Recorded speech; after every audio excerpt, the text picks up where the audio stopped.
हमारे चैनल में आप लोग को स्वागत है। चलिए हम एक माँ की कहानी सुनाती हूँ। यदि आप एंड तक देखिएगा, अच्छा लगे तो उस चैनल को सब्सक्राइब करिएगा, आगे बढ़ाइएगा। आप लोग का प्यार दुलार से ही हम बढ़ सकते हैं आगे।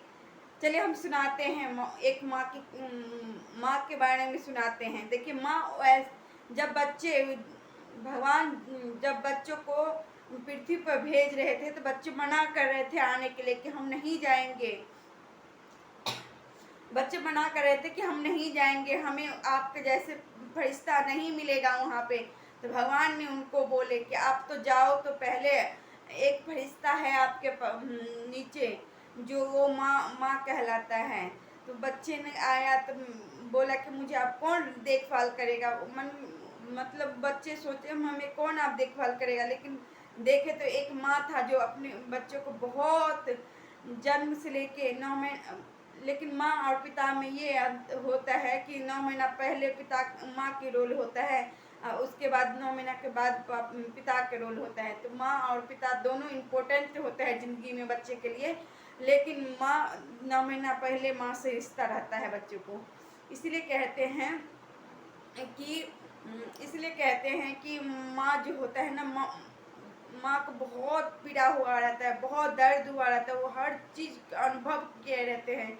तो बच्चों को भले कुछ अपना हो, उससे कोई फर्क नहीं पड़ता है माँ का, लेकिन बच्चों को इतना ख्याल रखता है कि हमारे बच्चों को कुछ ना हो।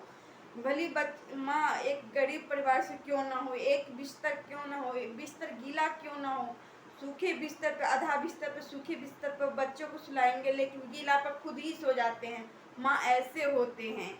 माँ बहुत बच्चे के लिए माँ बहुत अच्छे होते हैं, फरिश्ता होते हैं। माँ के जैसे और दूसरा कोई प्यार नहीं दे सकता जितना माँ ख्याल रखता है। लोग कहते हैं ना माँ गुरु होते हैं, पहला गुरु माँ ही होते हैं। पहला गुरु माँ ही होते हैं जो बच्चों को हर चीज़ शिक्षा देते हैं। भले माँ पढ़ी लिखी हो या ना हो, हर अनुभव बच्चों को दिलाते हैं, हर अनुभव दिलाते हैं बच्चों को, हर चीज़ सिखाते हैं, हर चीज़ के बारे में बताते हैं। लेकिन पढ़ी लिखी हो या ना हो उससे कोई फर्क नहीं पड़ता, लेकिन माँ हर चीज़ के बारे में बताती हैं। इसलिए लोग कहा जाता है कि पहला गुरु माँ ही होते हैं। इसलिए कहते हैं माँ बाप को बहुत ज़्यादा ही आप लोग ज़्यादा मतलब प्यार प्रेम दीजिए और माँ बाप को दुलार पाइए।